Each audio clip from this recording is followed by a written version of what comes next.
এই হচ্ছে অরিজিনাল চিলেকোঠার ঘর। মনোহরপুকুর রোড, মেঘলা আকাশ, খুব সুন্দর, বেশ ভালো লাগছে। মেঘলা আকাশ, ছাদ বাগান সঙ্গে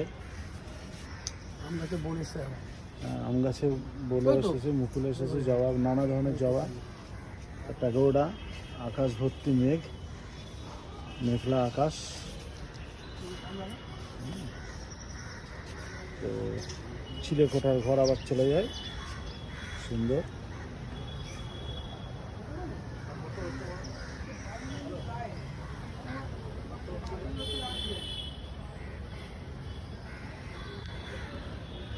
চিলেকোঠার ঘর। আর ওই দূরে দেখা যাচ্ছে কলকাতা 42, ওই দূরে ক্যালকাটা 42।